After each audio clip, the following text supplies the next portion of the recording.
Hey, Mama Bears, welcome back to my channel. Today, I'm going to be talking to you about a very important topic that's near and dear to my heart. Again, we're diving into one of the biggest topics that moms face, the childhood vaccine schedule. Are you ready? If you're new and or expecting mom, you've probably been told that you need to just follow that CDC schedule. It's just what you do, right? But what if I told you there are some serious myths and misconceptions about that schedule? So in this video, I'm going to break down the 5 biggest myths that I feel about the childhood vaccine schedule so you can make an informed decision for your family. How does that sound? I don't want you to feel pressure. I want you to be empowered with knowledge, okay? So you're not making fear-based decisions. So let's get into it. First, my disclaimer. I am not a medical professional. I am just a mom who has done the research. After 2 of my own children experienced negative side effects to vaccines, it led me to start asking the hard questions, really, speaking up for our children. And now I'm just on a mission to empower other moms to do the same. My goal is to help you feel confident in your choices by encouraging real research and informed decision making.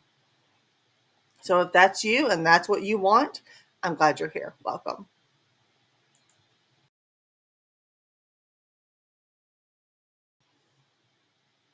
You would think they should be, right? One of the biggest myths out there is that vaccines go through the same long-term placebo-controlled safety testings as all the other pharmaceutical drugs. But here's the case. That's not true. They don't. Here's what the research actually shows. And I'm sorry, guys, I got a cough drop in my mouth because I'm dealing with some stuff. None of the routine childhood vaccines were licensed based on true long-term placebo-controlled trials. Y'all, that's infuriating to me. Many vaccines were tested against other vaccines and adjuvants instead of a saline placebo. So most safety trials only follow children for like days or maybe weeks, but definitely not long enough to detect long-term effects. So I'm going to give you some real examples here. The hepatitis B vaccine, that's one of the ones I want to give you right when the baby's born, right? Within 24 hours of birth. This vaccine was tested without an inert placebo, and the safety follow-up lasted only 4 to 5 days. I physically read the insert on one of them, and it said 5 days was a follow-up. This means that long-term effects were never studied before this vaccine was recommended for newborns. I suggest all of you, please ask for the inserts before you make your decision. At least do that. Ask for the inserts, go home and read them.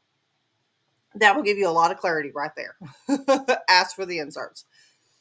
Let's give another example. The rotavirus vaccine. The so-called placebo group in the rotavirus vaccine, that trial contained all the vaccine ingredients except the virus itself. So, if any of the ingredients caused reactions, they would show up in both groups, masking any safety concerns. That's crap, in my opinion, right? That's very deceptive. The MMR vaccines. Now, the MMR2 trial included just 834 children, and nearly 1/3 of them, that's a high number, 1/3 of them had gastrointestinal problems, yet these issues were kind of dismissed as like, oh, well, that's just unrelated. Then you've got the HPV vaccine. I have an example for this one too, for Gardasil. The Gardasil trial did not even use a saline placebo. Instead, it used aluminum adjuvants, which are known to trigger immune system reactions. So again, not a true placebo. Now let's go to the infamous flu shots that actually change every single year, right? They never go through long-term safety studies. They're new every year. So this means no long-term studies even exist for the exact flu vaccine or formulation your child would be receiving. So here's the kicker. The one vaccine that did have a long-term placebo-controlled trial, it was, and I'm going to say it wrong, I'm sure, Dengvaxia. It's for dengue fever or something like that. It was studied for 5 years, and the results showed that it harmed young children.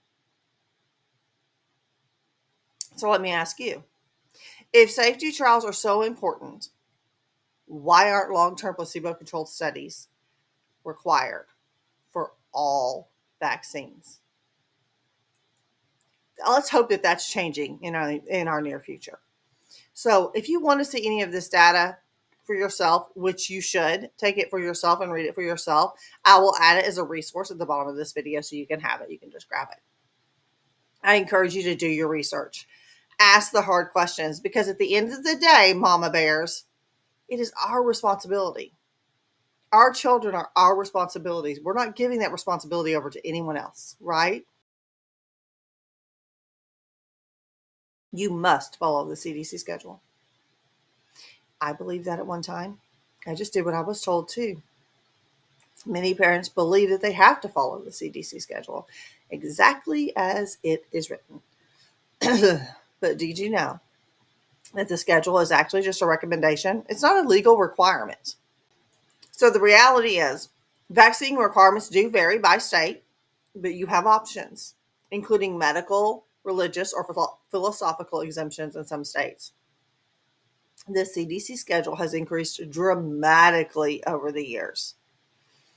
Kids today get 72 doses by the age of 18 versus just 24 doses by that same age in 1983. Many other countries don't even follow the same schedule. So why does the US, it's just a question, why does the US put such an aggressive one? Why? So what to do? We have to learn about your state's own exemption laws. Understand that the CDC schedule is not the law. It's just a guideline, and it's backed by pharmaceutical interests.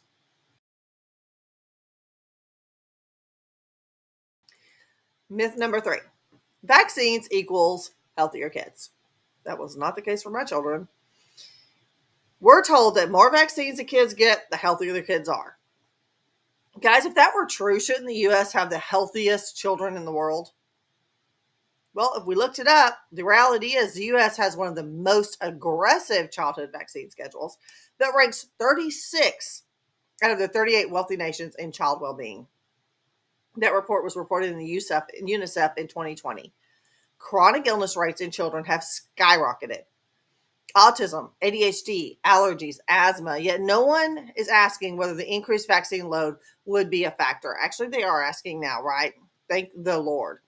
But for a long time, it was just, shh, it's all coincidental. Myth number 4. So vaccine injuries are extremely rare.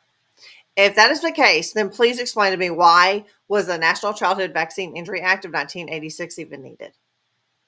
This provides that no vaccine manufacturer shall be liable in a civil action for damages arising from vaccine-related injury or death. Here's the reality. The Vaccine Injury Compensation Program, it's known as the VICP, has paid out over $4.9 billion for vaccine injuries. Most parents don't even know that the system exists because injuries are often just dismissed. Adverse reactions are underreported, and some even estimate and say only 1 to 10% of vaccine injuries ever get documented. So what to do? Always read the vaccine information statement, the VIS, and report any reaction to VAERS, VAERS. Now let me tell you, that is found in the insert. All that information is the bottom of your vaccine insert. So make sure you grab the insert. Another reason why you should grab it. Okay?